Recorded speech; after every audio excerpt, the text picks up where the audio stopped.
acciones, una serie de acciones, ¿no? Va a haber un tránsito, así como transitan los carros en la calle Brava, transitar el alimento en el tracto gastrointestinal, se van a secretar sustancias para transformar esos alimentos en elementos que puedan ser absorbidos por el intestino.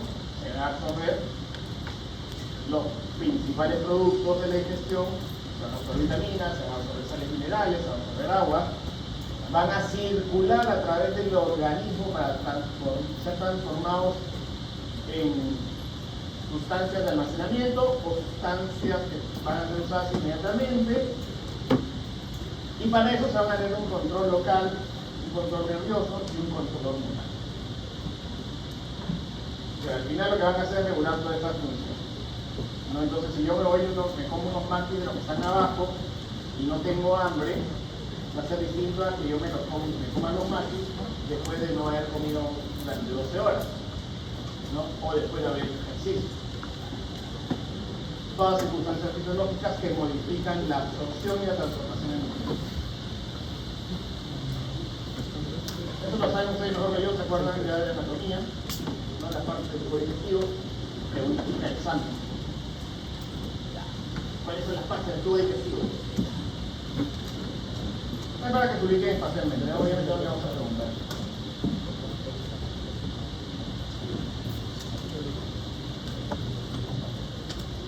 Pero después es saber pues, que existe boca, esófago, estómago, intestino delgado, intestino grueso, hígado, páncreas, ¿no?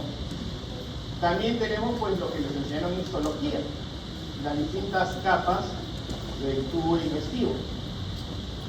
Y las primeras capas, las capas que están en más contacto con los alimentos, es la capa mucosa. La mucosa está formada por un epitelio, ¿no? Donde vamos a encontrar las células, los famosos enterocitos, pero también todas las células que revisten, ¿no? El tracto gastrointestinal, constituyen el epitelio. Vamos a encontrar unas células que se llaman células enteroendocrinas, que son las células encargadas de la secreción hormonal. Células productoras de moco. El moco es una sustancia lubricante que permite que el material que transita sobre el epitelio no lo lesione. Vamos a encontrar células productoras de ácido, y va a ir modificándose dependiendo de la región. Por ejemplo, en el esófago, que es un tránsito sin secreciones, casi no hay células de secreción, no hay células hormonales, ¿no? Pero hay células de revestimiento, hay células productoras. Estas células están unidas, ¿ya? Y esto lo menciono, estas de las uniones intercelulares, porque esas uniones presentan unas proteínas, ¿ya? Acá hay un aspecto molecular súper interesante que no lo vamos a desarrollar, ¿ya? No se engañen, ¿ya? Pero tiene que ver mucho con la terapia de tumores, ¿ya? Y con el origen de los tumores, ¿no? Cuando estas uniones proteicas fallan, genéticamente o por una noche externa, es un mecanismo por el cual se promueve el desarrollo de tumores. ¿Ya? Los que vayan a hacer oncología, los que vayan a trabajar con quimioterápico, van a descubrir pues cómo hay medicamentos que actúan sobre estas uniones de proteínas y cómo estas fallas de estas proteínas de unión adherinas, ¿no? Explican el desarrollo de muchos cánceres. También tenemos cómo se organizan este epitelio, dependiendo, por ejemplo, como les decía, el esófago es más planito, pero el intestino ya se organiza pues como unas elevaciones que dan una forma de vellosidades para aumentar la superficie absortiva. Eso tiene que ver en relación directa con la función del intestino. Y se forman pues las partes que ascienden la velocidad y las partes que descienden, las excavaciones que vienen a ser las criptas. En la mucosa también tenemos un tejido conectivo de lo que rellena.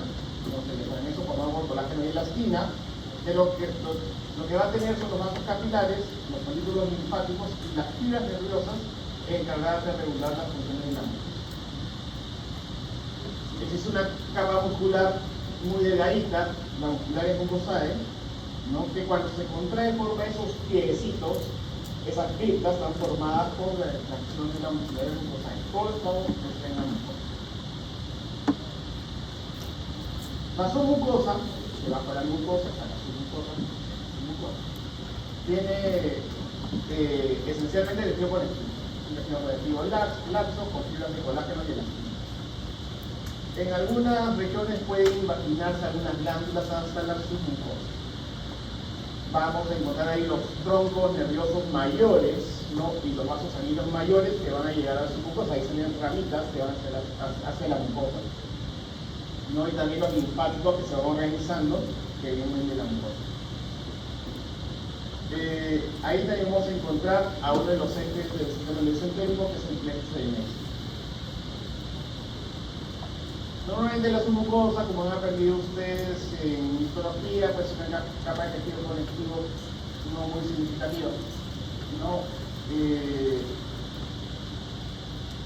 En el tratamiento de las lesiones premalignas del tracto gastrointestinal sí tiene significancia, ¿no? Porque, por ejemplo, si ustedes logran comprender que toda la vasculatura de la mucosa tiene su fuente en la submucosa y regresa a la submucosa, van a tener alguna lesión premaligna que se origina en el epitelio cuando fallan esas proteínas de unión del epitelio, ¿no? Y tienen estas transformaciones malignas. Esas celulitas malvadas van a viajar por ese territorio, van a viajar. En primer lugar, que van a hacer estación es hacia la submucosa, ¿no? Hacia ahí se van a extender. Eso que pasa, que ustedes han visto de repente cuando ahorita las series médicas, tu voz se extendió, ¿no? Aquí está, ¿no? Existe a nivel pequeñito. De la mucosa se extendió hacia la submucosa, ¿no? Y eso permite hacer tratamientos locales, ¿no? Me curé del cáncer, gracias a mi gastroenterólogo favorito que me sacó mi tumor, ¿no? Eso se puede hacer pues cuando las lesiones están confinadas en la submucosa, ¿no? Y eso hace que en los últimos años haya cobrado importancia que se reconozcan capas en la submucosa. Por eso aparece este grafiquito, ¿no? De que se puede dividir la submucosa en SM1, SM2, SM3. No, si el tumorcito está pues en SM1, se puede sacar. Si llegó a SM3, mejor ya tengo que sacar todo el estómago, o todo el colon, o todo el segmento colónico. Las capas musculares siempre son más importancia porque están directamente relacionadas con lo que es la actividad motora, ¿no? Ustedes ya saben, hay una circular interna y una longitudinal externa. La capa circular interna tiene como dos divisiones, una que es la interior, que es más densa y son las más apiñadas, ¿no? Que la parte externa circular, ¿no? Y bueno, y luego tienen la longitudinal externa. Es importante reconocer ahí que se encuentra el plexo, ahí se encuentra el plexo mientéreo, el plexo de Auerbach, ¿no? Que se encarga sobre todo de las contracciones del tracto gastrointestinal. La peristalsis, el movimiento de mezcla, el vaciamiento, tiene mucho que ver con esta actividad muscular. Ahí tenemos a la serosa. No, la serosa es la capa más externa, es esa capa que permite el movimiento, que no se peguen los intestinos entre sí, ¿no? Están formados por células mesoteliales escamosas.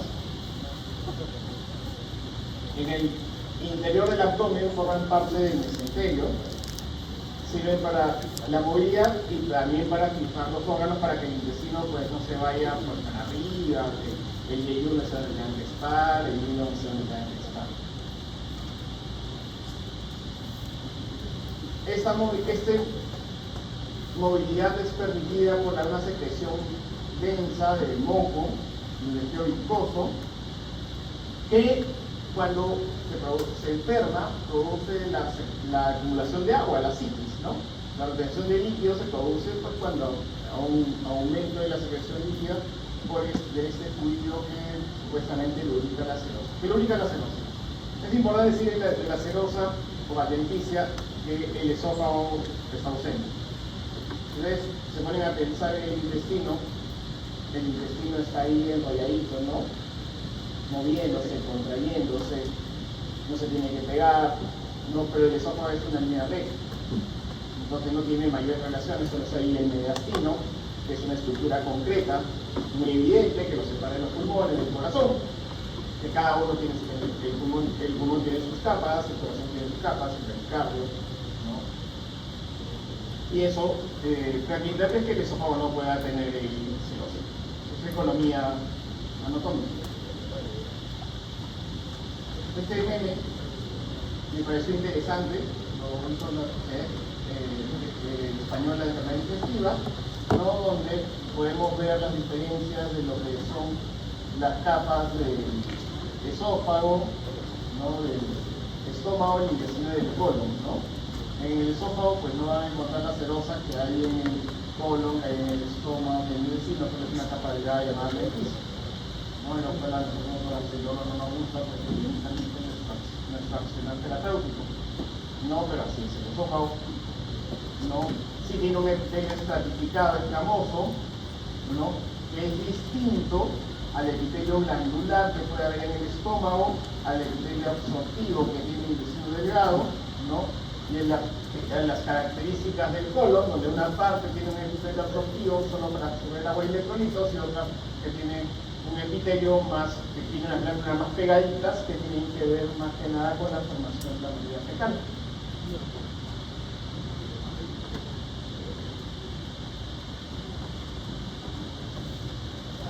Una vez que ya estamos ubicados en el espacio anatómico, viene la parte funcional. Y esa parte funcional la que vamos a hablar hoy día es de la actividad motora del tracto gastrointestinal. Para entender la actividad motora del tracto gastrointestinal, tenemos que acordarnos que el músculo liso gastrointestinal funciona como un sinsitio. Un sinsitio es así como cuando ustedes se juntan en la discoteca y van todos en mancha, ¿no? Y se mueven en grupo, ¿no? Eso es un sinsitio. Y se transmite con chismes, entonces ahí está la zona más cómoda, la zona más ventilada, la zona más segura, la zona donde llegan más rápido los mozos en la fiesta de los matrimonios. Un sinsitio se organiza ahí cerca a la salida de los mozos, ¿no? Eso es para poder transmitirse la información. Ese sinsitio significa que esas fibras musculares lisas, desestriadas, las que forman el músculo intestinal, las fibras musculares lisas, involuntarias, que saben ustedes por patología, se encuentran unidas a través de uniones celulares en el hígado, ¿no? Podríamos hacer una clase y podríamos hablar horas sobre las uniones celulares. Pero de eso no vamos a hablar, no vamos a profundizar mucho en eso, ¿ya? Pero es importante saber que existen uniones celulares que van a depender de canales hidrofílicos, de canales iónicos, ¿no? Que se van a abrir, se van a cerrar para poder transmitir información. Lo más importante de esto es que permiten el paso de iones. Esos iones son los que trasladan información, ¿no? Entonces ya se ponen a pensar en el músculo se contrae porque fluyen iones de electrolitos, que son iones, si pasa un ion de un lado a otro, y si siguen pasando entre varios, van a contraerse. Y si todos están juntos, se van a contraer coordinadamente. Si no se produce eso, la contracción no es coordinada y no es efectiva.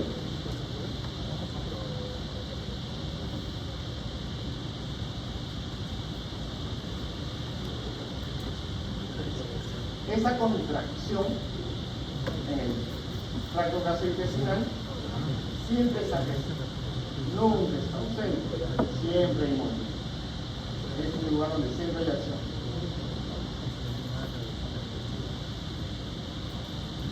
La acción básica tiene que ver con ondas lentas, ¿no? Se pueden encender los cuadritos antipáticos de voltaje, ¿no?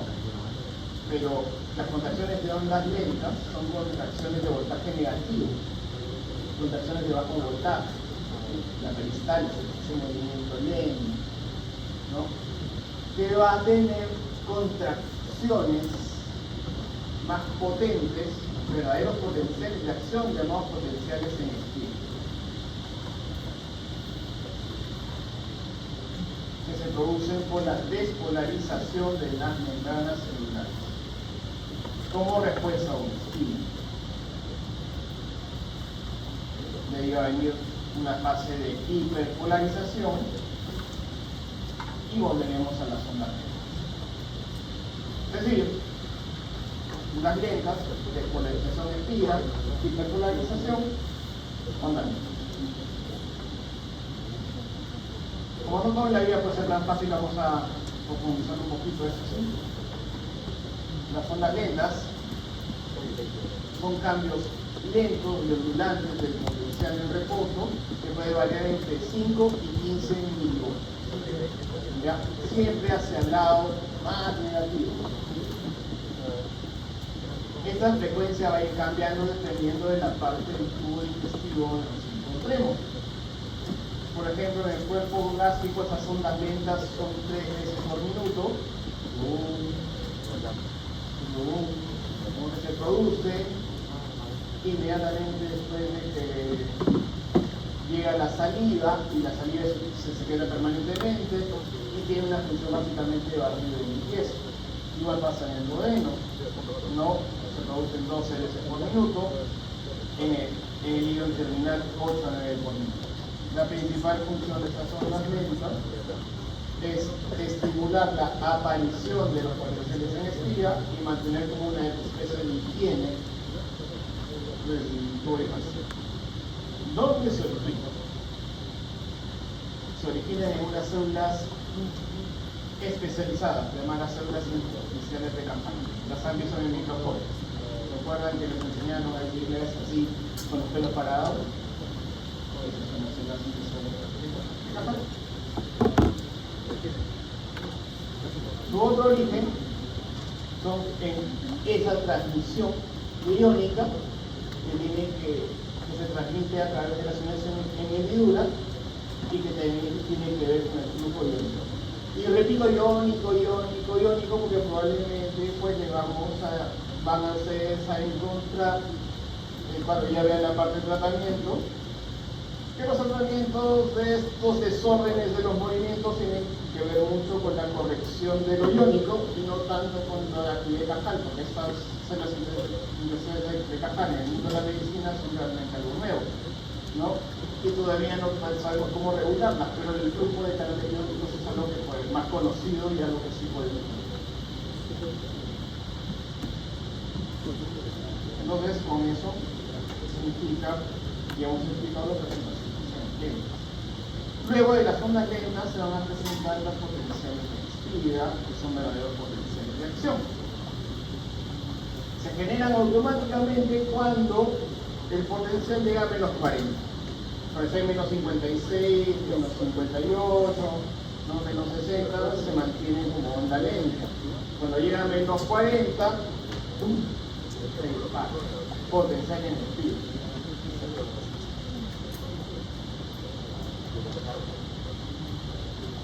¿Cuál es la diferencia de esos potenciales con lo que ustedes ya han visto cuando han hecho neurofisiología? De las grandes fibras nerviosas que transmiten el potencial de movimiento de las acciones de los brazos, ¿no? De las piernas, es que estos duran 10 o 40 veces más y que cada espiga puede prolongarse 10 a 20 milisegundos más.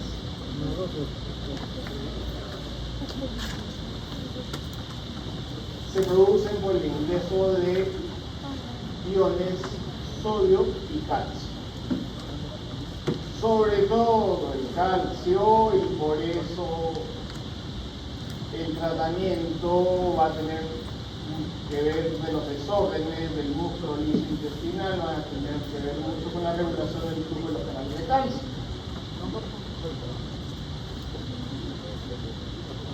profundizamos y nos metemos a ver cómo funciona este canal de calcio, vamos a ver que este canal de calcio es un canal que permite el ingreso rápido y que se cierra despacio.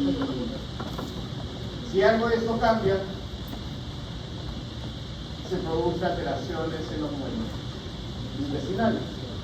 Ese dolorcito que ustedes tienen, porque que algunos ustedes van a tener al menos el 20%. Si yo saco ahorita y le digo, saquen su hoja, paso que va directamente a su nota final, ¡pum! Cambió el flujo de calcio. ¿No? Pero como no es así, ya relájense, que vuelve el calcio, que se guarde, no va a pasar, una broma.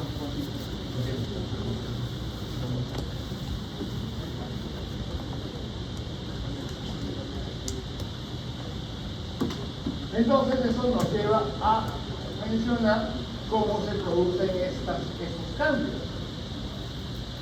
Aquí tenemos los cambios de voltaje en la membrana de arroz. Se producen las despolarizaciones de la membrana, ¿no? Cuando el potencial se hace menos negativo, ¿no? Entonces eso hace que la fibra muscular se siente con más facilidad. ¿Cuáles son los estímulos de eso? Obviamente la distensión del músculo, cuando la comida llega y distiende el músculo, se presentan estas ondas en el espíritu. Cuando no están, no, son ondas lentas. Pero también hay un estímulo que viene de más arriba, que tiene que ver con los famosos neurotransmisores, la secreción de acetilcolina por las terminaciones parasimpáticas, también desencadenan estas despolarizaciones. Y también hay un estímulo que tiene que ver con el tipo de comida que está regulado por las hormonas gastrointestinales. Hay hormonas gastrointestinales específicas y tenemos que mencionarlas, pues hay un montón de gastrinas, leptina, ¿no? Unas aumentan la secreción, otras disminuyen la secreción, otras regulan los movimientos, otras regulan el apetito, otras se mezclan. La hiperpolarización y lo que les pasó a ustedes, a algunos de ustedes, esa sensación que les pasó en la barriga, es mediada por el neurotransmisor adrenérgica, la famosa noradrenalina, ¿no? La dopamina, produce esa sensación, que es una estimulación simpática. ¿Se acuerdan ustedes de los estímulos simpáticos que son respuestas al estrés y a la supervivencia? No, yo tengo que sobrevivir en el curso, no me pueden jalar, por eso, si yo les pongo el examen ahorita, sale esa sensación de defensa, ¿no? Pero tranquilos, ustedes han estudiado, ustedes tienen sus libros, tienen buena calidad de información, son metódicos en sus clases y eso no les tiene por qué pasar. Entonces vamos a ser más serotoninérgicos, más relajaditos, vamos a ir más pausaditos.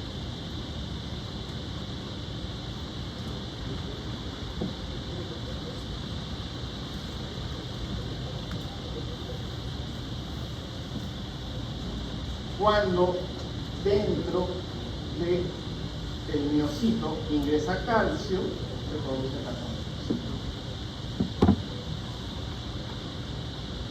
Ese es el flujo de calcio que ingresa a través de la pared del miocito, ¿no? Y que va a activar la calmodulina, ¿no? Y que va a producir esa calmodulina que la miosina se inactiva, se active, ¿no? Y cuando se activa va a fosforilar a la miosina, transformando la miosina inactiva a la miosina activa. ¿Ya? Esta miosina fosforilada va a hacer que la actina se enrolle, así como se enrolla un elástico, y se produzca la contracción.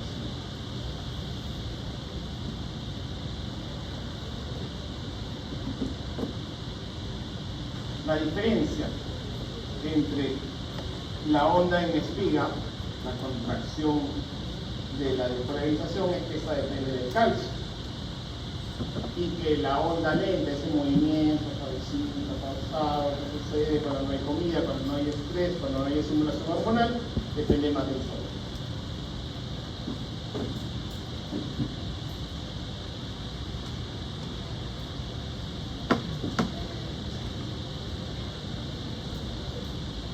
También vamos a tener en el tubo digestivo contracciones tónicas, ¿no? Contracciones así intensas, ¿no? Que reemplazan las contracciones rítmicas. Esa pausada, que no es una contracción en espiga, que después se relaja lentamente, no es una contracción tónica. Puede persistir durante varios minutos e incluso hasta horas,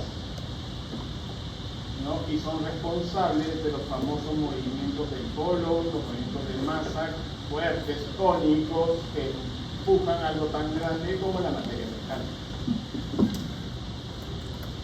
¿Cómo se originan? Se originan porque hay potenciales en espiga repetidos y continuos por acción de hormonas. Otros factores pueden inducir la despolarización, se pueden originar por condiciones patológicas, que están relacionados al flujo continuo de iones cálcicos.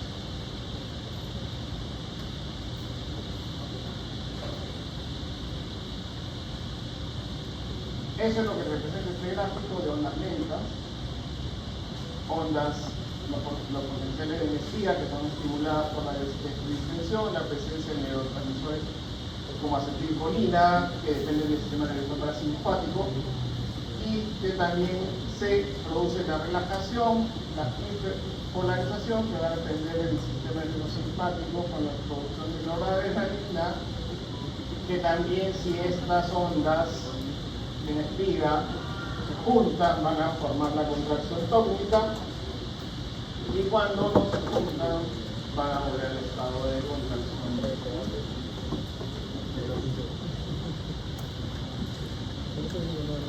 ¿Correcto?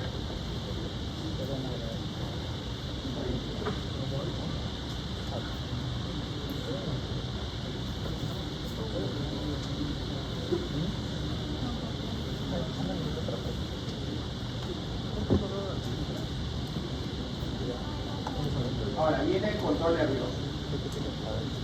¿Cómo se va a producir este control? Va a depender pues de la actividad neuronal, que va a tener que ver pues, con el sistema nervioso. Ustedes saben que existe un sistema nervioso central, un sistema nervioso periférico, y aquí viene el gran actor de nuestras clases, que es el sistema nervioso central.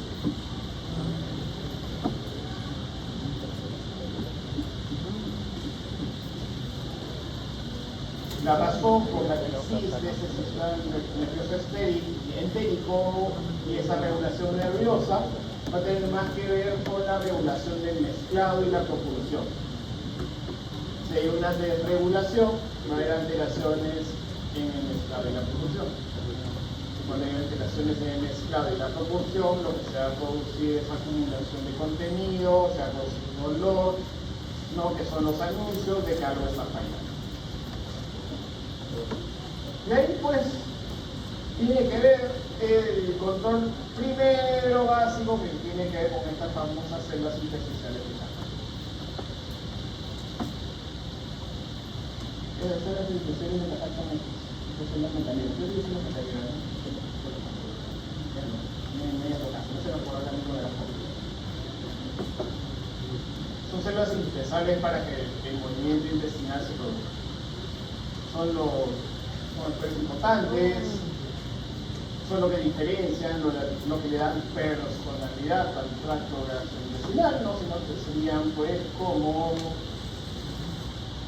el músculo girado, si no sería como para la pelota, si no sería muy tosca, serían muy finas, sino son así más elegantes, que tienen que ver con cosas parecidas, con cosas intensas, que pueden volver rápidamente, que pueden volver lentamente, o que pueden ser tan sencillas como para manejarlas, o tan complejas como para manejar grasa, fibra, condimentos, capsaicina, lignina, esas cosas de las que no conocen.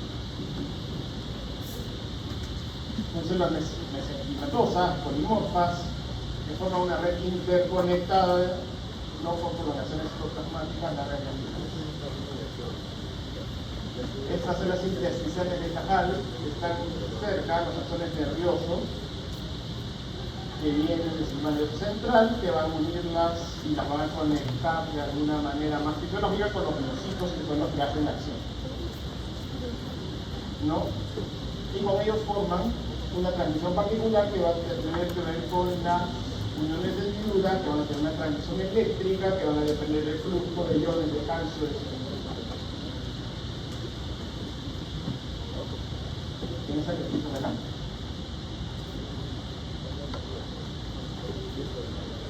¿Qué vale? Ahí se nos impresiones de Cajal diversas que van a tener que ver con difusión, eso ya viene ya. La parte del progreso de la medicina, de la fisiología gastrointestinal, tiene que ver con conocer la sarcopenia, así como para los senos no había los largos, los matrimonios largos, si las cosas más elegantes, más duraderas, tiene que ver con cual yo conozco algo a profundidad. No, eso es la especialización, por eso se hace especializar.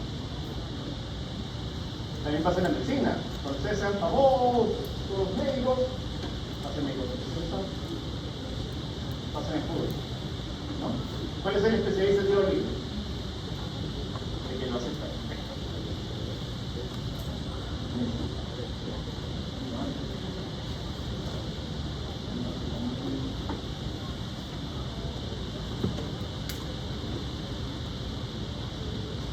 ¿Qué es lo que hacen hacer los especiales de tamaño?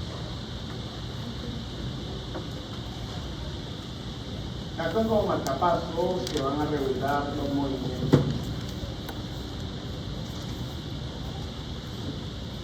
Van a generar una onda eléctrica lenta que va a determinar el ritmo básico de la contracción del músculo de la inducción. Van a transmitir señales nerviosas, ¿no? Que pueden ser unidoras, que pueden ser irritadoras, hacia los miocitos, ¿no? Modificando los pequeños potenciales de membrana y generando las condiciones para que se produzcan los potenciales en espina.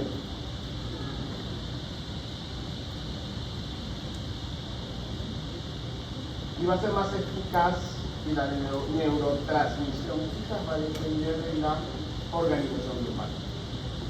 No es que seamos comunistas, sino que la organización, la sociedad, las organizaciones producen cosas más eficaces.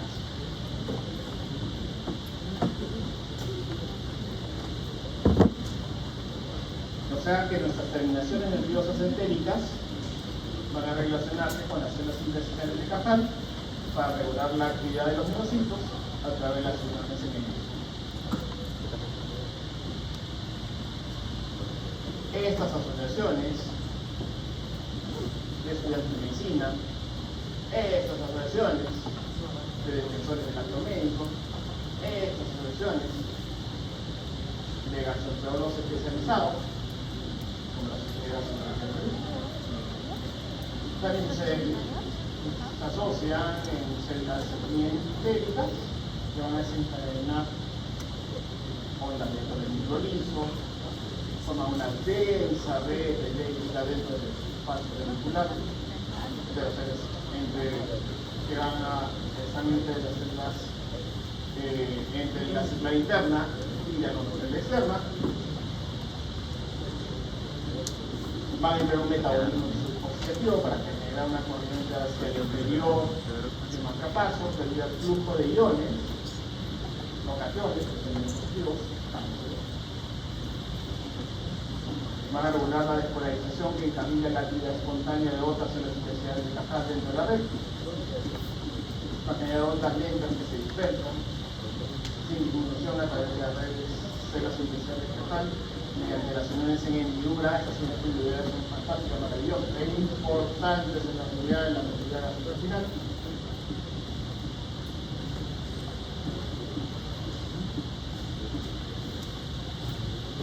Y se va a organizar en el músculo intestinal cubriendo. ¿Ustedes han visto el músculo? Cuando los invito a una parrilla, esas raícitas están cubiertas por su sistema nervioso. Así lo envuelven para poder regular su función. Y dependiendo de cuánto envuelvan, si es más poquito, más delgadito, más fuerte, más potente, van a hacer la función. Es de las fibras artificiales que tratan las micro. Son unas, las interarticulares son otras, ya sea interarticulares, van a ser la segunda población principal de hacer la aplicación de esta parte.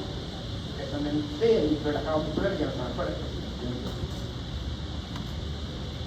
Sus respuestas se transmiten a través de uniones celulares en el vivo.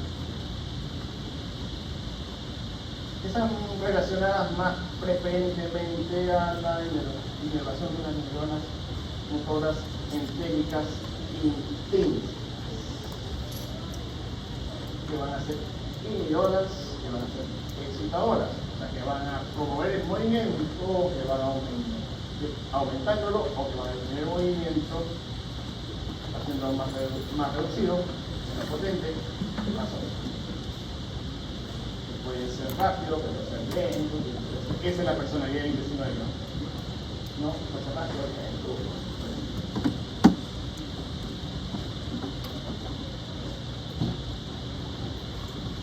Las aferencias procedentes de las motoneuronas que vienen de arriba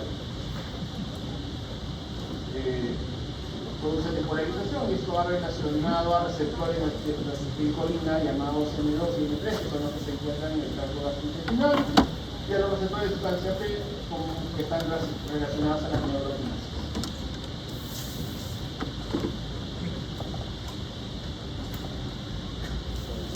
Los impulsos inhibidores van a estar mediados por óxido nítrico y por péptido intestinal activo.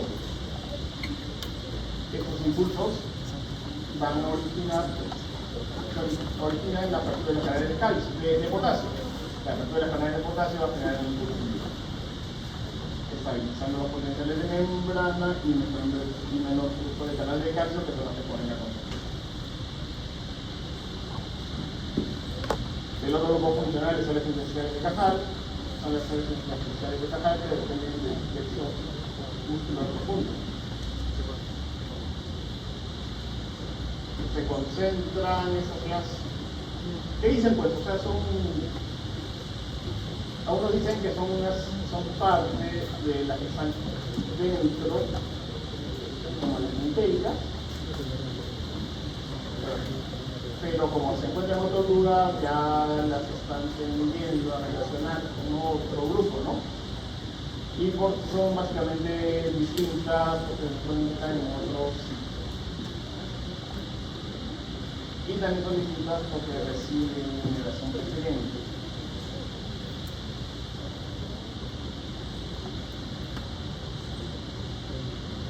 ¿Algo ahí?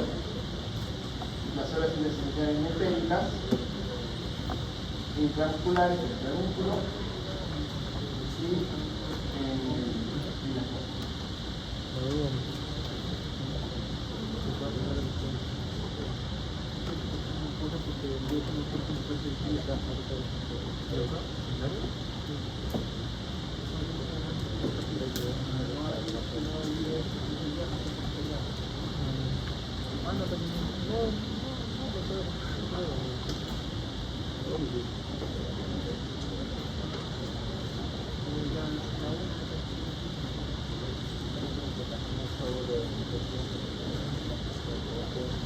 Ahí viene la regulación neural de la fermentación intestinal. Y para eso tenemos que ubicarnos en algo un poquito más completo, más integral, o sea, a ver, esa cosa fina que tiene que ver con el tracto gastrointestinal, muy delicado, que maneja cosas delicadas, cosas suaves, como gases, cosas intensas, como picantes, ¿no?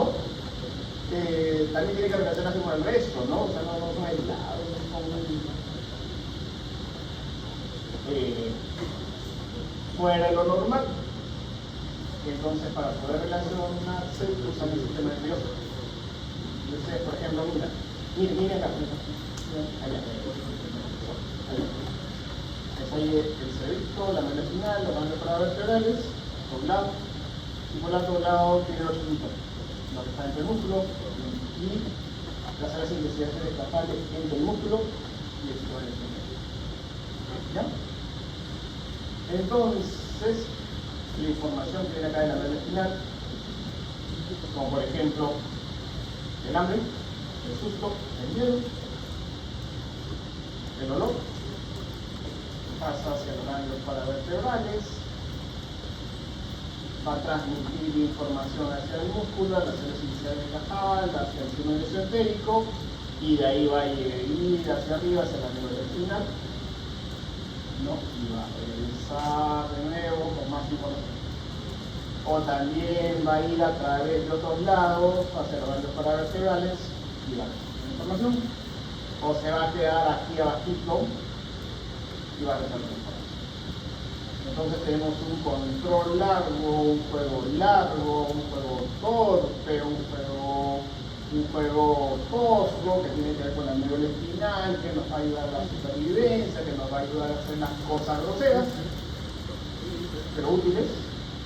Tenemos un juego fino, elegante, chiquito, corto, de lado, cortado, arriba, ¿no? Que tiene que ver con el control entero. Y entre los dos tenemos el que tiene que ver con el control de los ganglios paravertebrales.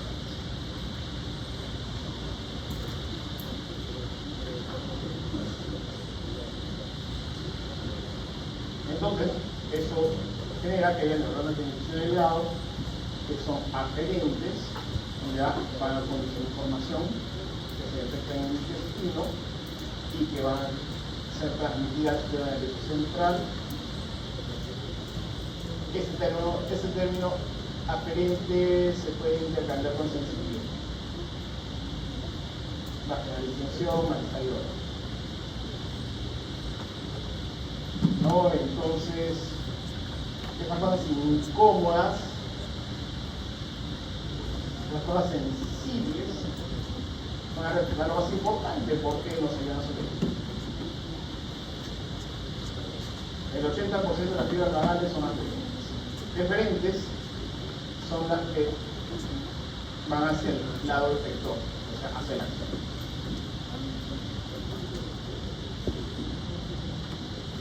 Dentro de las neuronas del intestino delgado tenemos a las intrínsecas, ya cuerpos celulares que están en la pared del intestino delgado. Ustedes piensen en una neurona, ya sus cuerpos celulares están dentro de la pared del intestino delgado, van a tener sus terminaciones periféricas en la pared intestinal y forman parte del sistema nervioso entérico. De esas hay unas que se fugan, son neuronas enterofugas, cuyos cuerpos celulares están en el pezón entérico y sus proyecciones salen hacia la pared intestinal y vean hasta los ganglios paravertebrales. Esa información sensitiva y también las sensaciones hacia los sistemas simpáticos de las neuronas. Las extrínsecas, las neuronas intestino delgado extrínsecas, son las que vienen de afuera, de los ganglios paravertebrales, de la médula espinal. Las más importantes son las motoneuronas extrínsecas que van a formar parte del sistema nervioso autonómico, que van a conectar con el sistema nervioso central, con el sistema nervioso entérico, y a través del músculo liso, con las células iniciales de Cajal y las ganglios, ¿no? Produciendo una interrelación que va a generar progresiones, actividad motora.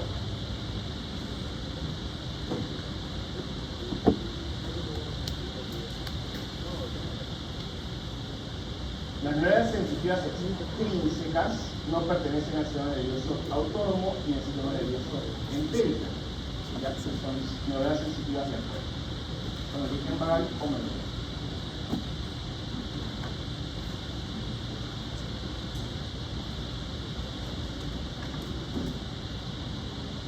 Dentro de las neuronas intrínsecas ya van a organizarse en los plexos mientéricos. Se conoce el plexo mientérico de Auerbach, que va a regular la actividad motora, por eso no es sensitivo, y el plexo submucoso de Meissner, que es el sensitivo. Va a haber conexiones entre ellos de fascículos motoneuronales e interneuronas.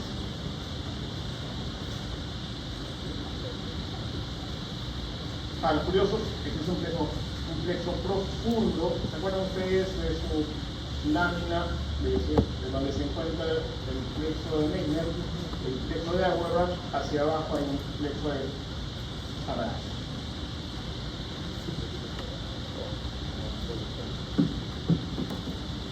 Siempre voy a recordar las diferencias entre el plexo mentérico y el plexo mucoso. El plexo mentérico está formado por cadenas lineales de muchas neuronas interconectadas. Se encuentra entre las capas musculares y senos longitudinales y circular, e interviene en el control de la actividad motora. Aumentan la contracción tónica de la parentesidad, aumenta la intensidad de las contracciones rítmicas,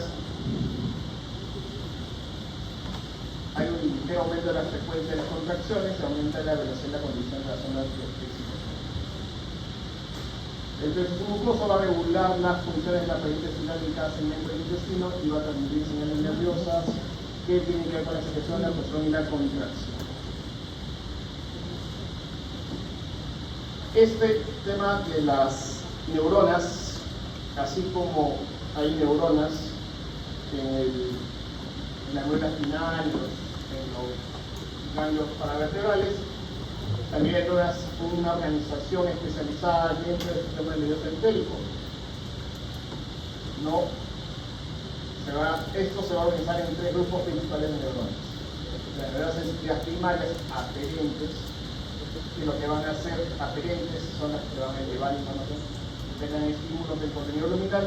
Las interneuronas, que van a integrar y transmitir información. Estas pueden ser ascendentes o descendentes, que llevan información hacia arriba, que llevan información hacia abajo, ¿no? Y vamos a tener los motoneurones diferentes que van a ejecutar las respuestas que pueden ser excitadoras y inhibitorias, mediante óxido nítrico, mediante tricolina, mediante...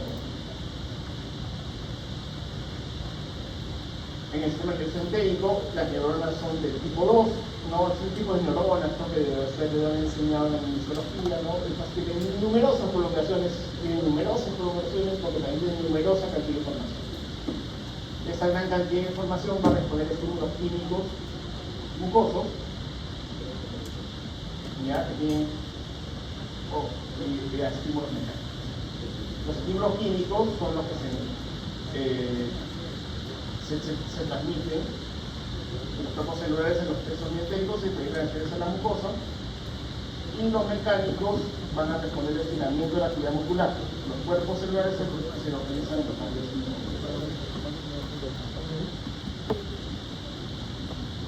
Las relaciones que suceden en las neuronas sensitivas intrínsecas van a estar mediadas a través de sinapsis entre los plexos intraparentales con las motoneuronas intrínsecas y las interneuronas, donde la estimulación va a depender principalmente de la liberación de acetilcolina y de expansión.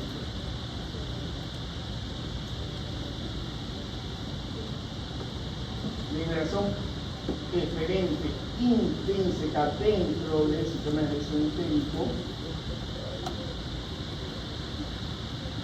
las neuronas motoras intrínsecas, sus acciones se van a originar en los ganglios intraparentales y entran en la capa muscular o circular o longitudinal. No hay uniones neuromusculares específicas, sino que actúan en gran cantidad de miocitos a través de las células intersticiales de Tajal. Tenemos motoneuronas excitadoras y motoneuronas inhibitoras. El tipo de efecto que van a generar estas motoneuronas excitadoras va a ser estimulación de la contracción del músculo intestinal, la neutralización rápida a través de acetilcolina y el neurotransmisor va a ser la sustancia. Las motoneuronas inhibidoras, o sea, las que inhiben la actividad motora, van a producir relajación del músculo intestinal, y los neurotransmisores rápidos que se encargan de relajar el músculo intestinal, como el óxido nítrico, el ATP, y los fenómenos de la visión lentos van a ser, el medio organizamiento va a ser intestinal materno.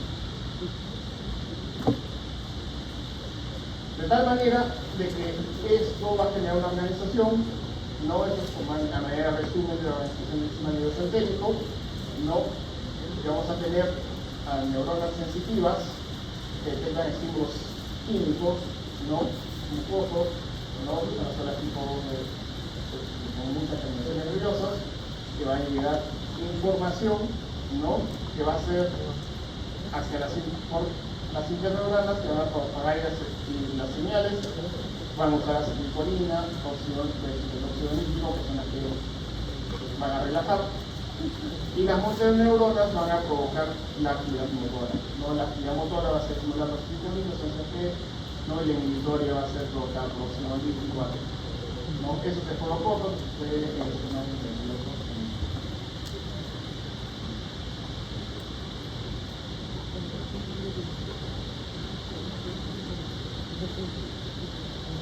en la innervación neural intrínseca, lo repito, el peso numérico, el peso de agua, el rancho, lo que va a hacer es incrementar el tono, aumentar la intensidad de las contracciones rítmicas, va a generar mayor velocidad de contracción, mayor velocidad de conducción, va a contribuir a inhibir el esfínter pilórico, la válvula vesical, el esfínter inferior, ¿no? Y el peso submucoso, el peso de Meissner, va a controlar la pared interna del intestino y va a integrar las señales sensitivas del epitelio gastrointestinal para controlar la secreción intestinal, la absorción, el desprendimiento submucoso y el flujo sanguíneo local.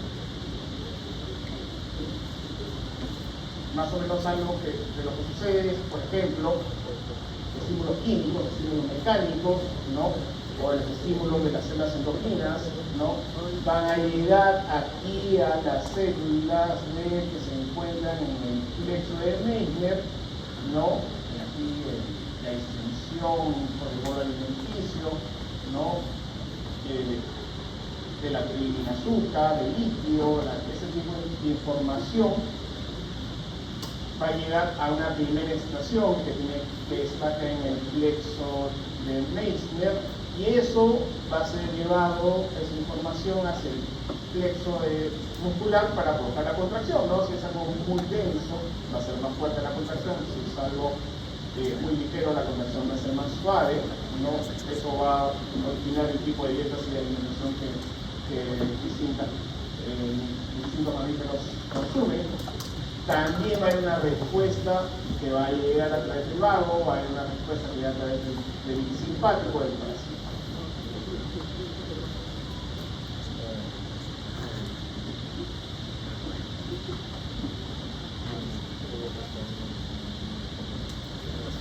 Es importante que recuerden que los medios parasimpáticos aumentan la actividad del sistema nervioso entérico, ¿ya? El parasimpático craneal, que se encuentra va a llevar información hacia el esófago, el intestino delgado del páncreas y la digestión del intestino grueso. Y el parasimpático sacroilineal al intestino grueso a través de los nervios superiores.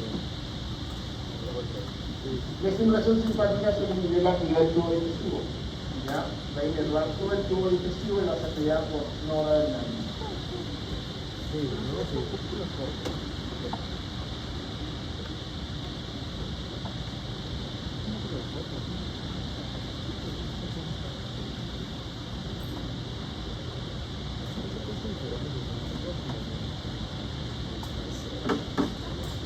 Los tipos de reflejos que suceden a nivel del control gastrointestinal son los reflejos que ocurren dentro del sistema nervioso entérico.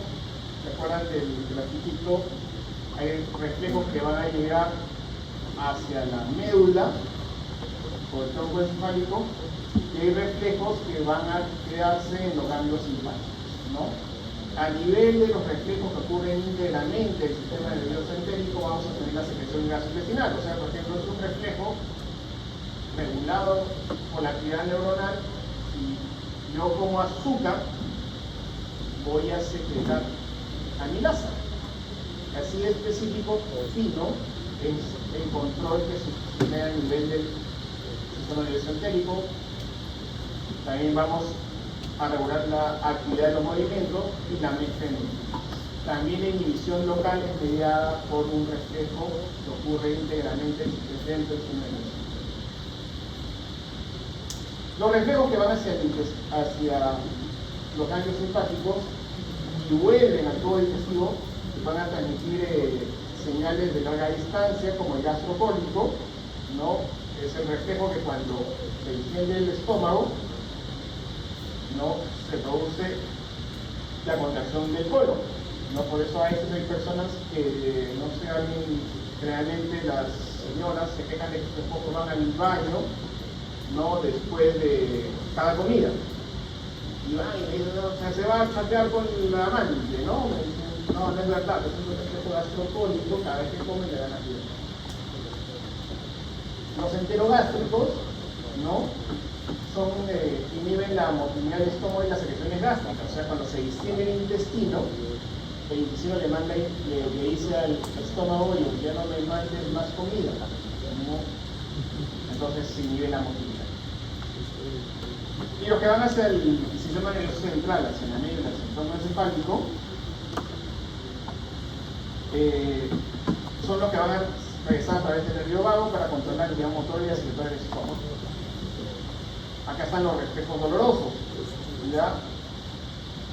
De lo que, por ejemplo, si uno tiene una apendicitis, ¿no?, o tiene una diverticulitis, o tiene una situación grave en el tracto gastrointestinal, el reflejo central, y eso depende de la médula central, es provocar que todo se detenga. El famoso ilio va a ser un reflejo mediado por la médula espinal o el tronco del espinal.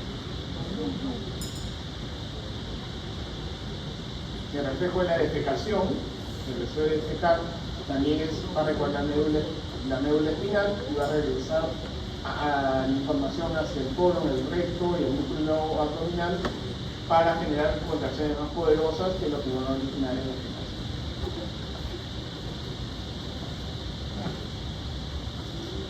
¿Hasta ahí?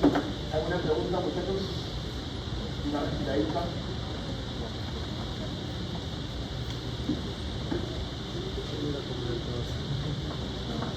Estírense, tomen agua, respiren. Relájense. Sí.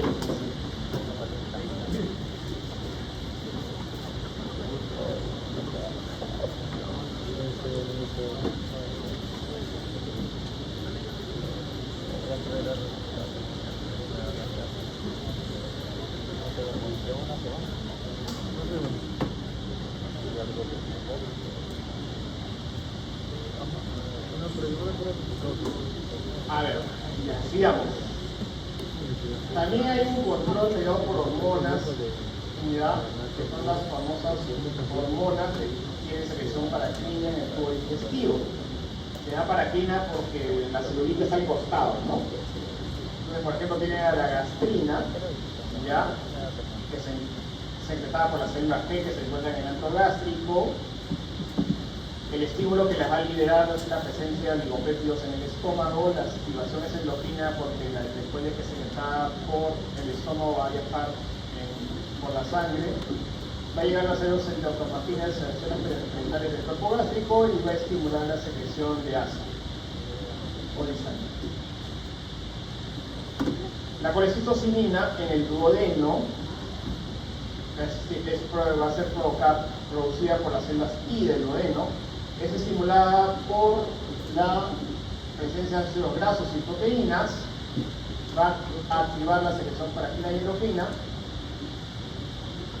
y sus dianas van a ser, al final va a llegar a las células del páncreas, a las células vacinales, para inhibir el vaciado gástrico y la secreción de ácido. La secretina, que se encuentra en el duodeno y en células S, va a ser estimulada por la presencia de ácido en el intestino, va a tener una activación que va a tener circuitos endógenos y paracrinos, va a actuar sobre las terminaciones aferentes vagales y las células de las vías pancreáticas y va a estimular la secreción de agua y carbonato. El GLP, o péptido insulintrópico, es producido por las células del intestino, las células K. La estimulación de los ácidos grasos y glucosa, el flujo endógeno, actúa sobre las células del páncreas y estimula la secreción de insulina. El péptido Y se encuentra en el intestino distal en las células L.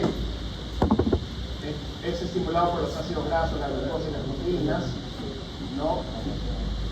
Va a actuar sobre las neuronas del músculo liso, inhibir el vaciamiento gráfico, la secreción pancreática, generando saciedad, ¿no?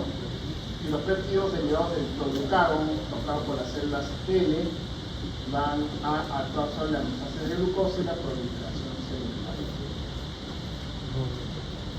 Ya, entonces vamos a ir desarrollando este tema de los neurotransmisores gastrointestinales lo he repartido en las dos clases ya, porque cada día está más de moda, ¿no? Y estas cosas de los que han salido ahora, el tipo de encefalite, ¿no? Claro, en Perú el semaglutide,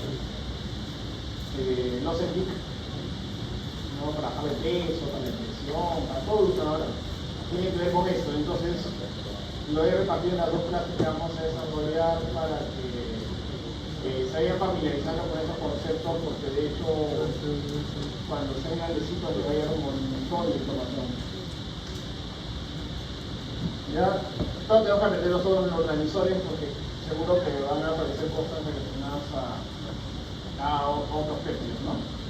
La gastrina, no me de la gastrina porque vamos a hablar en la próxima clase de selección gástrica, es el principal estimulante de la secreción de ácido durante las comidas.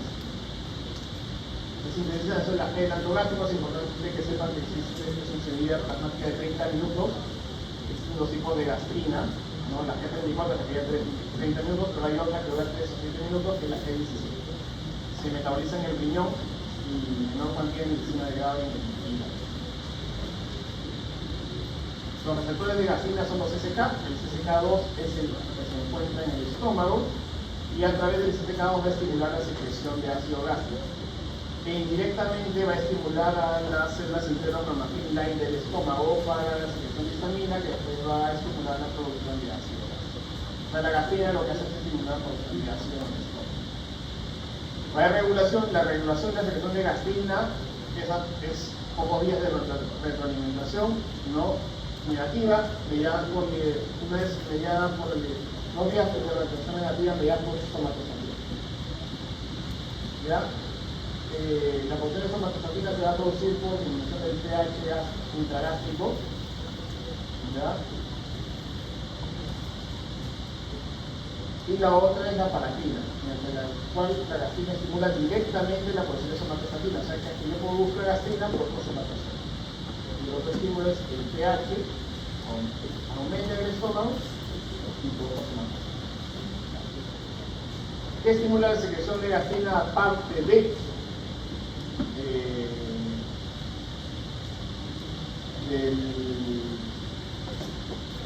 la secreción de alimentos? La acetilcolina, el péptido regulador de glucagón, la cisteína, los agonistas beta-2, la serotonina, el calcio, las proteínas, los aminoácidos, las aminas, la capsaicina, las bebidas alcohólicas, ¿no? Que producidas por fermentación, ¿no? Por eso cuando toman bebidas de desarrollo del estómago. ¿Y qué inhibe? La somatostatina, la radicilina, la adenosina. Sobre la colecistocinina, es importante decir que es estimulada por la contracción de la vesícula biliar, estimula la contracción de la vesícula biliar, la secreción pancreática indirectamente mediante neuronas enteropancreáticas que poseen receptores CCK1. Estos CCK1 es para colecistocinina. Es distinto al CCK2 que para gastrina. Regulan el vaciamiento gástrico, lo retardan en la movilidad intestinal e inducen a la saciedad. Todavía necesita un medicamento de otro. La secreción inhibe la secreción de ácido gástrico, inhibe los receptores CCK1 a la liberación de gastrina por parte de la célula T y directamente la secreción ácida de la célula pancreática. La secretina, en efectos fisiológicos, estimula la secreción de líquido pancreático y bicarbonato. En el duodeno, el bicarbonato pancreático lo que va a hacer es elevar el pH duodenal apagando la liberación de secretina, que se llama retroalimentación negativa. La liberación de secretina también es estimulada por el ácido y es regulada por el factor liberador de secretina intestinal. También se libera en presencia de grasa en la luz intestinal, ¿verdad? Por eso se llama enterogastrón. Que inhibe la liberación de gastrina, la selección de ácido gástrico y la motilidad gástrica.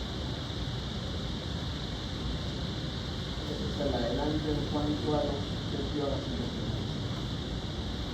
Una vez que hemos visto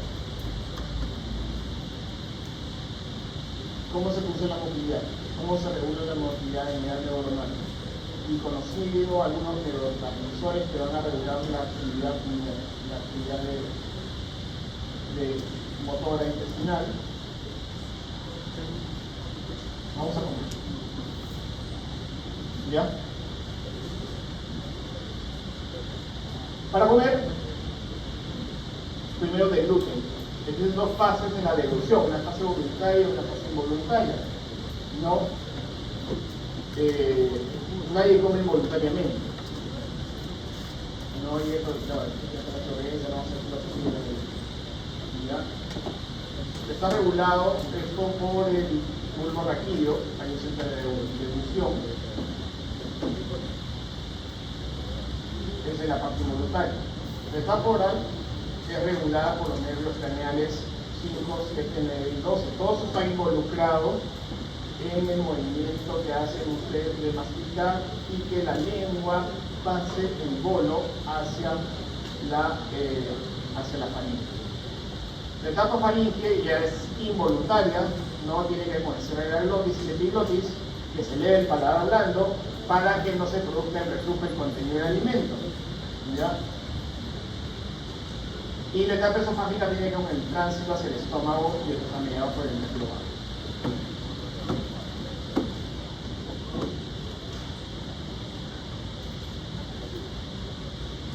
Esta deglución faríngea involuntaria ya va a empezar con la tracción en el superior del paladar blando para impedir el reflujo del alimento, eso ya lo habíamos mencionado.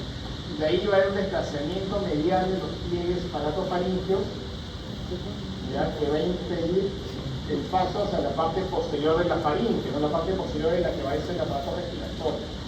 Las cuerdas vocales se van a juntar, la laringe se va a desplazar hacia arriba, las cuerdas vocales se cierran, la laringe asciende y la epiglotis va a ir encima de la abertura de la laringe. Algo así como eso, ¿no? Para que la comida no se vaya hacia el aparato respiratorio, ¿no?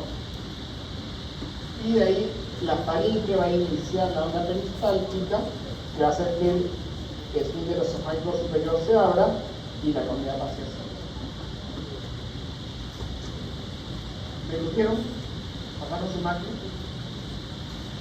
¿Van a mirarlo?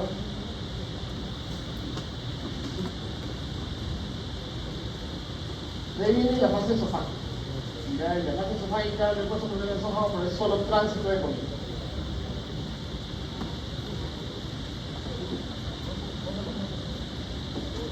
En el esófago vamos a tener una parte que tiene componente de músculo esquelético, ¿ya? Y eso tiene que ver para que la presión basal sea más alta, ¿ya?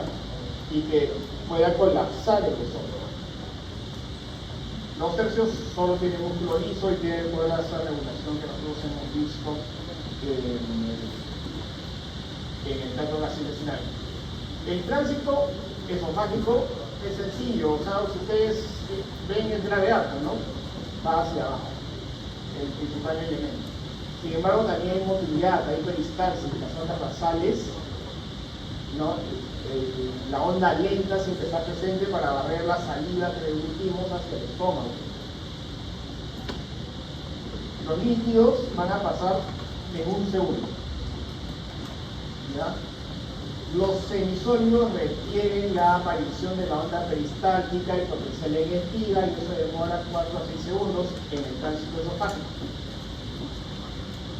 Muy sólidos no deberían pasar, debemos explicar al paciente que tiene que masticar bien para que pueda deglutir, se mezcle el bolo con la saliva, eso lo vamos a ver en la próxima clase. Y no demorarse tanto en el esófago.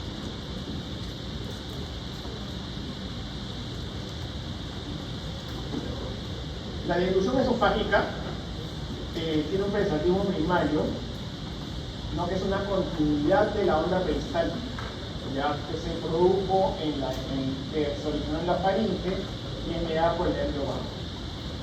El peristaltismo secundario, que no requiere inervación vagal, que es regulado por el sistema nervioso local, ¿no? Se estimula por la distensión del esófago. Una vez que el bolo llega y toca la puerta al esfínter esofágico inferior, este automáticamente se abre y permite que caiga hacia el estómago. Esto que ustedes ven acá es una gráfica manométrica, ¿ya? Eso se puede medir, ¿ya? Esto es un examen que se hace en los pacientes que tienen reflujo gastroesofágico, pero yo lo he puesto aquí para que ustedes vean cómo esta onda se potencia en espiga, traducido a presiones, ya no a electricidad. Si ustedes recuerdan del menos 40 milivoltios se produce el potencial en espiga, eso también se traduce a presiones en el esófago, ¿no? En un aumento de la presión esofágica, ¿no? Y es así como va viajando a lo largo del esófago, ese es el bolo, y va bajando, va aumentando, ¿no? Va aumentando la presión. Una vez que llega el bolo, acá el esfínter esofágico inferior, se produce una caída. Acá obviamente la presión del esfínter esofágico inferior es muy alta, es una falla hipertónica, ¿no? Y se produce una caída brusca cuando se abre, ¿no? Esta caída brusca hacia abajo. Entonces tenemos un aumento de la presión de las ondas emisivas que están en el bolo y bruscamente cambia.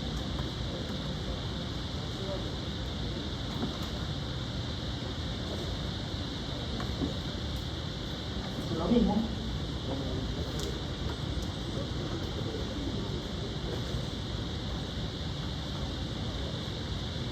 En el estómago se va a producir almacenamiento, mezclado y vaciado de los alimentos, ¿no? El alimento, una vez que pasó por el esófago, tiene que almacenarse para que no llegue todo bruscamente, para que no llegue el medio pollo de la brasa que se tomen ustedes cuando van con hambre, no llegue todo al intestino delgado. Imagínense el intestino delgado que es delgadito, que le llegue ahí una pechuga entera del pollo de la brasa pardo, con salsa, con mayonesa, las papas fritas, entonces es mucho, ¿no? Entonces se almacena en el estómago para que después el intestino pueda procesarlo. Ahí también se mezcla, ¿ya?, con las secreciones y va a formar lo que ustedes conocen como quimo. Y de ahí se va a vaciar el alimento al intestino delgado a una velocidad adecuada, despacito, delicado, fino, elegante, como tiene que ser el tracto gastrointestinal, ¿no?, para que pueda ser digerido y absorbido en nuestra boca. Lo primero que va a pasar es el relajamiento del estómago por un reflejo vagovagal. Una vez que se produce esa caída de la presión del esfínter esofágico inferior, que es la apertura, cae la comida en el esófago y se acomoda.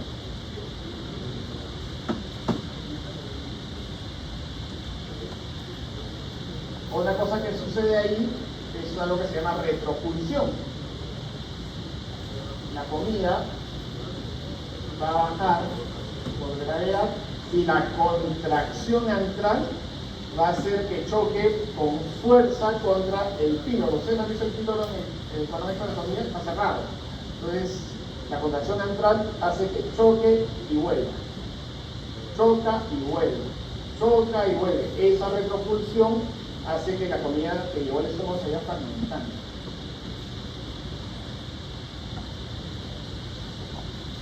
Como está cerrado, el esfínter pilórico evita que se produzca el vaciamiento. Por lo tanto, el píloro no es. Lo que van a hacer cirujanos, cuiden sus pasillos, no se lo olviden, no saquen con tanta facilidad.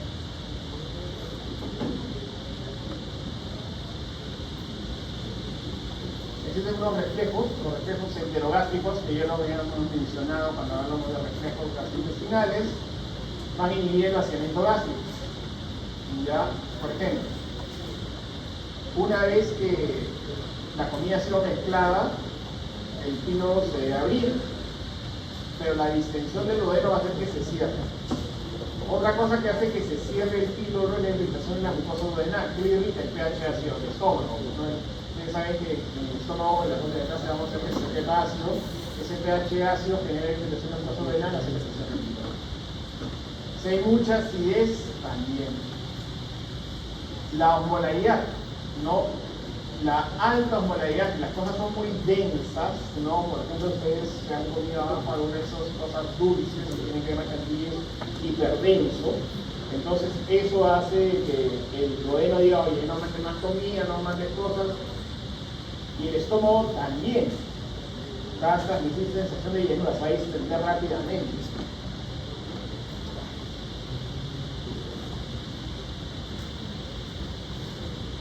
La colecistocinina también va a inhibir el vaciamiento gástrico. Volvamos al estómago. En el fondo y en el cuerpo, que es esta la parte de arriba, es la parte de almacenamiento. ¿Ya? Aquí se llama bolo porque es redondito, ¿no? Es esta forma del estómago lo que le da la característica circular o esférica al bolo. ¿Ya? Ahí sucede un fenómeno de relajación adaptativa, ¿no? El estómago puede contener de 850 mililitros a litro y medio de volumen, ¿no? Por eso es que hay algunos que pueden seguir comiendo cuando van al buffet, ¿no? Porque no tienen la sal en un plato, el pipí para la enamorada, la llevan al buffet para que ahí se llene y ya no como un mes, ¿no? Ya no la llevan a comer un mes. No, el estómago tiene esa capacidad de extenderse hasta el litro y medio. Se llama relajación adaptativa. De ahí también se produce la contracción tónica, acá es fisiológica, la contracción tónica fisiológica empuja la comida permanentemente hacia abajo para que se produzca la mezcla. En el antropíloro, abajo, sucede la mezcla y la trituración porque las ondas cristálicas son más fuertes, más vigorosas, una cada 20 segundos, que van aumentando progresivamente, y lo que va a producir es que este bolo, esta bola redondita, se convierte en algo fluido y lechoso semilíquido. ¿Ya?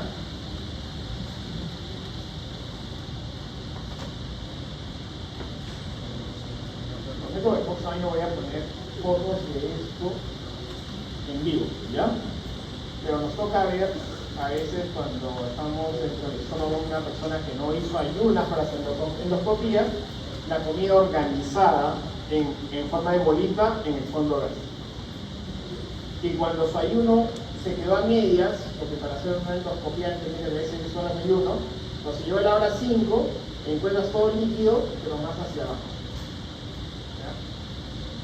No lo pongo porque es difícil de entender si no entiendes cómo funciona la endoscopía, pero voy a ver si lo puedo conseguir un video largo para poder explicar.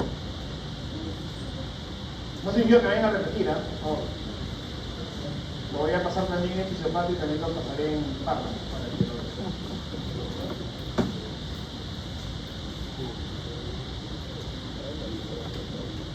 Eso es básicamente lo mismo, ¿ya?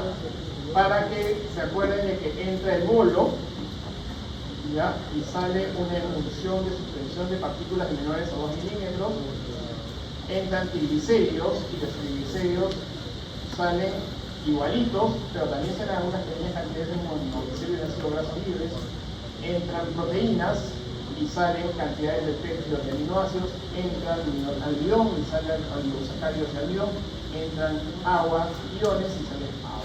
No hay grandes transformaciones en el estómago, básicamente es mezclado, es más mecánico, o sea, sale lo mismo pero más chiquito y aguadito.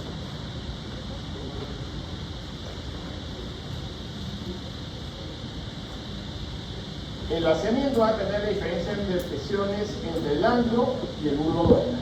Cuando hay mucha presión ya sobre el píloro dice se rinde, ¿no? Ya atrapa y se rinde. ¿no? Y deja pasar al contenido gástrico, pero que ya es líquido, son partículas más pequeñas.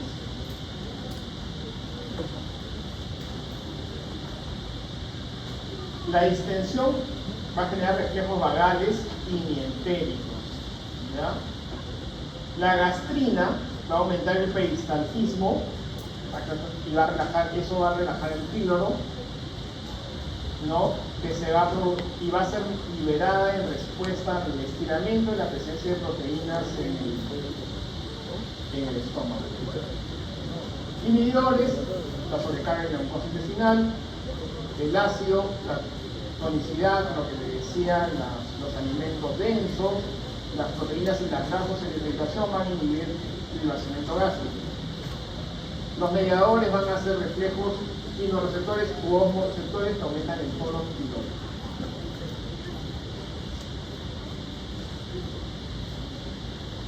Una vez que esta sustancia líquida llega al intestino delgado, se van a producir contracciones de segmentación y de mezcla. ¿Ya? Las contracciones concéntricas van a fragmentar el quimo 2 a 3 veces por minuto, mezclando las partículas con las secreciones intestinales, ¿no? Estas secreciones que vienen del páncreas y vienen de la vesícula biliar, ¿no? Van a transformar a las sustancias en partículas que puedan ser digeridas y absorbidas, como vamos a ver en la próxima sesión. El quimo es propulsado a través del intestino delgado por las ondas peristálticas. Esas ondas van a una velocidad de 0.5 a 2 centímetros por segundo. La distancia a la que avanzan es 1 centímetro cada minuto. Y el tiempo de tránsito intestinal es de 3 a 5 horas. El peristaltismo es controlado por las señales nerviosas del sistema entérico, de juego en corto, y también por las señales hormonales. El reflejo gastroentérico, la gastrina, la colecistocinina y la insulina van a tener que ver con la regulación. En el caso de la gastrina, la colecistocinina y la insulina potencian el vaciamiento gástrico y lo inhiben la secretina y el glucagón.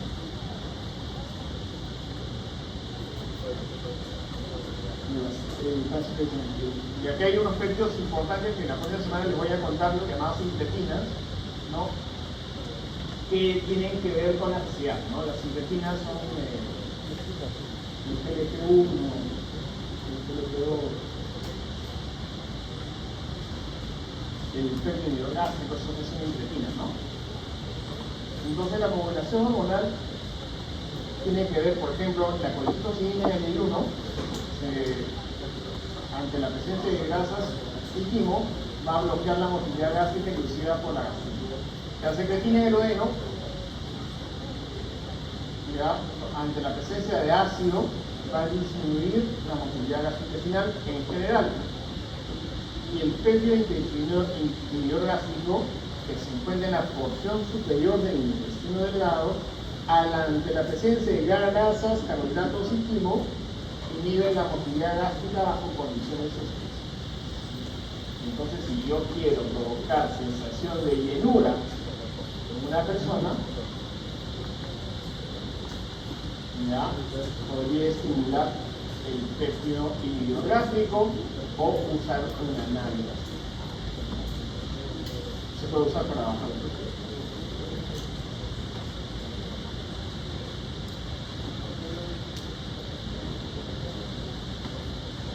Una vez que el movimiento intestinal progresa, va a llegar hacia un elemento anatómico que está cerrado, otra valvulita, que es la válvula ileocecal. Acá, a diferencia del vaciamiento, de la apertura del píloro, que no solo es estimulado por la distensión, sino también por mediadores, la apertura acá es estimulada principalmente por la distensión del líquido. Y se cierra cuando el ciego se distiende. El ciego es esa partecita, ¿no? Acá abajo. ¿no? Entonces, al no haber ya peritalitismo en el ilion, ya se cierra la vara. Y eso lleva a que el contenido llegue al colon. En el colon, lo que vamos a tener es que el colon se divide en dos, no el colon derecho y el colon izquierdo. El colon derecho, fundamentalmente, lo que sucede es la absorción de agua y electrolitos, y en el colon izquierdo va a haber almacenamiento de la materia fecal para que se produzca el deseo defecatorio, ¿no?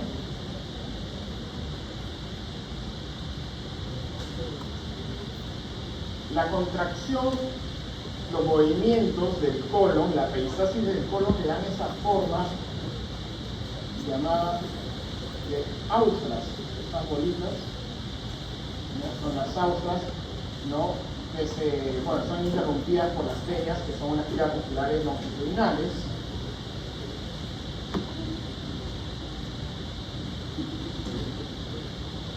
La función de estos movimientos de propulsión, las contracciones australes lentas, van a llevar lentamente el contenido fecal hasta el ano, y también van a provocar mezcla para que se produzca la absorción de líquidos, y hay un proceso digestivo que sucede en el colon, se lo puede explicar más en fisiopatía, ¿ya? Porque tiene que ver con los trastornos en la defecación, ¿ya?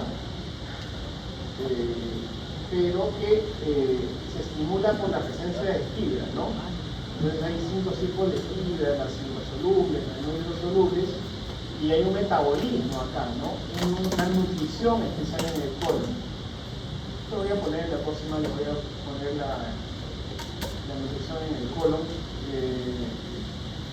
porque tiene que ver con cómo se regula cómo se estimula ese movimiento local, ¿no?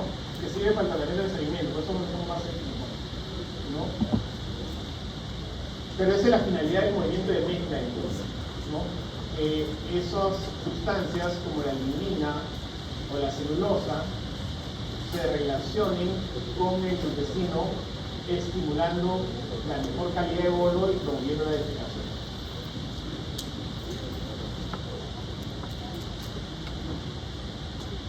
Movimiento usal, mezcla y absorción, ¿ya? Ingresan 500 mililitros de quimo diario y se absorben 400 mililitros de agua, lo que genera 100 mililitros de heces, ¿ya? O sea, la absorción de agua en el colon es importante. Y el otro movimiento que tenemos en el colon es el movimiento de propulsión, el movimiento del MAST, ¿ya? Son contracciones peristálticas fuertes que se producen 3 o 4 veces al día. Son movimientos tónicos, ¿ya? No es ni peristalsis ni contracción definitiva, es el movimiento tónico que puede alcanzar hasta 100 centímetros de agua. ¿Qué lo desencadena? El reflejo gastrocólico que le decía, el señor que va, su esposa lo critica porque va defecando después de cada vez que come, y el duodeno cólico. Es un truco, por ejemplo, cuando ustedes me piden una muestra de heces a veces a los pacientes, y dicen, doctor, ¿no? ¿Cómo hago para recortar muestra? Anda, come y deja tu muestra ahorita, ¿no? Y siguiendo la consulta para tener su primera muestra. Entonces, esos movimientos de masa impulsan grandes distancias, ¿no? Estos pueden iniciar la defecación. Pero por sí solo, el sistema nervioso entérico resulta bastante débil e incapaz de hacerlo defecar, ¿no? Y entonces, la regulación de esto entérico es involuntaria, es autonómica, ¿no? Pues, pero la defecación es voluntaria.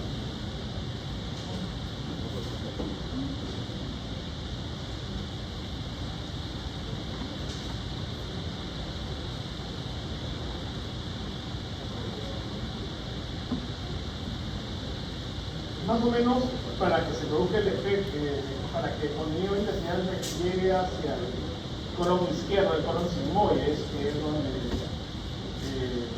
para estimular la defecación requiere 18 horas. Tiene un componente involuntario, depende del músculo liso, la disociación del recto porque llegó la masa fecal, la contracción refleja del colon distal y la relajación del esfínter anal interno, el esfínter anal superior. Pero tiene otro componente voluntario, que ya no depende del ingreso entérico ni del autonómico, que es el esfínter anal externo y la maniobra de Valsalva, que es una contracción abdominal y estiración forzada con glotis cerrada, que es lo que va a generar la defecación. ¿Ya? Ese es el rostro del meme, ¿no? Es la maniobra de Valsalva. Valsalva fue un fisiólogo de la Edad Media, ¿ya? Que describió ese movimiento de esfuerzo, no para la defecación, ¿no? Lo describió como para explorar el enrojecimiento del rostro. Eso es una epicografía. Ya eso es. Siempre con los colegas siempre buscamos médicos que hagan esta cosa, pero nadie hace, los radiólogos no tienen ese examen, que ayuda mucho a estudiar las distinciones de la defecación. Sin embargo, es una epicografía normal, ¿no? Cuando las heces entran al recto, las paredes se estiran, ¿no? Activando un reflejo inhibidor descendente entérico, que lo que va a causar primero es la relajación fisiológica del esfínter anal interno. Y simultáneamente se activa una vía extrínseca que lleva una contracción rápida del esfínter anal externo, pero que voluntariamente lo detenemos. Esa pequeña contracción es como dice, uy, yo voy al baño. Hasta me aguanto hasta que llegue a mi casa allá en el Callao después de tomar mis 200 metros, ¿no?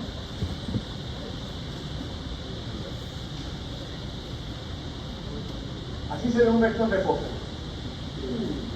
Este es la amplitud del esfínter anal externo.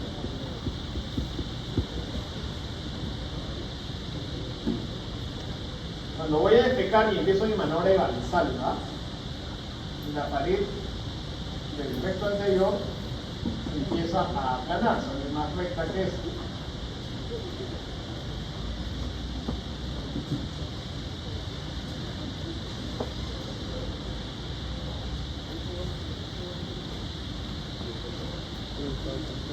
Eso hace que el conducto anal, ese es el conducto anal, se llene.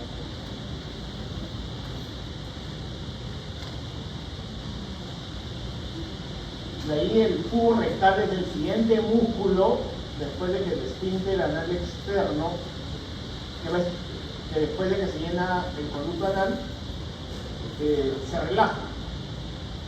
Ya está completamente lleno el conducto anal. Continúa el vaciamiento rectal y se produce la defecación. Luego, la unión anorrectal asciende a su posición original y se cierra el esfínter anal. Se produjo la defecación. Es un fenómeno voluntario. Es lo que ustedes hacen cuando defecan. Lo que hacemos todos también.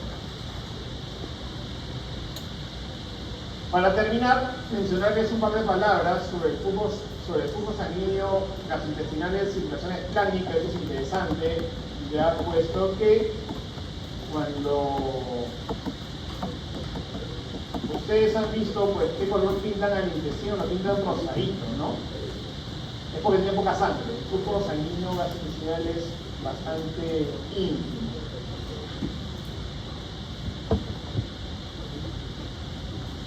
El flujo sanguíneo deriva principalmente de la circulación esplánica, ya de la mesentérica superior, la mesentérica inferior y de la vena porta. Cuando hablemos de fisiología hepática vamos a profundizar en lo que es la circulación portal.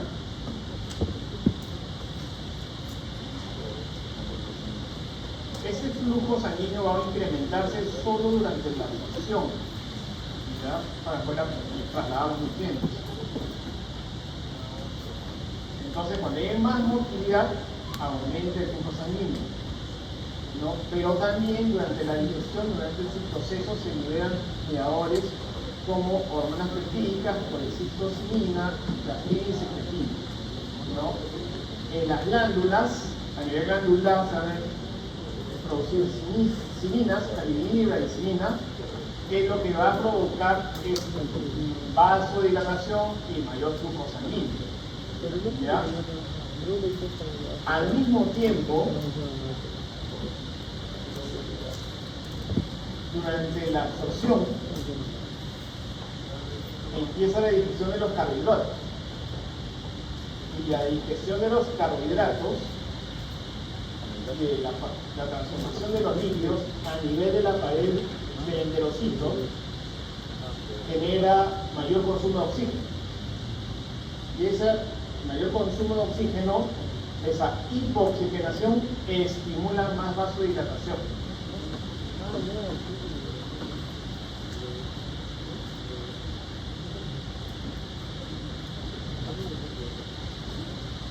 La vasodilatación es un estímulo netamente parasimpático, ¿ya? Y también va a haber mayor secreción y mayor perfusión.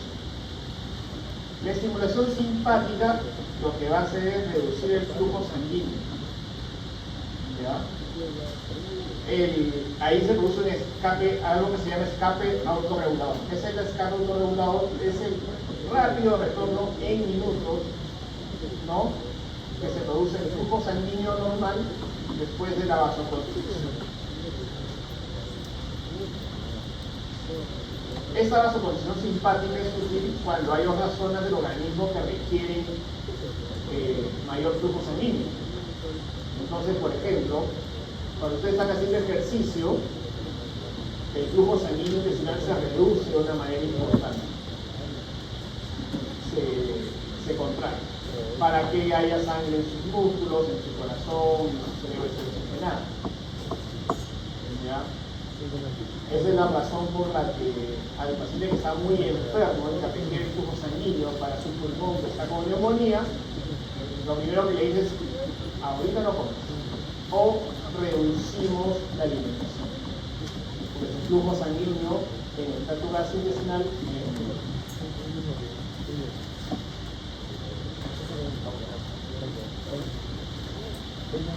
Estas son conclusiones para que ustedes puedan enviar su repaso. Y en la próxima vamos a hablar sobre funciones secretoras del tubo digestivo y digestión y absorción. ¿Ya? Listo, chicos.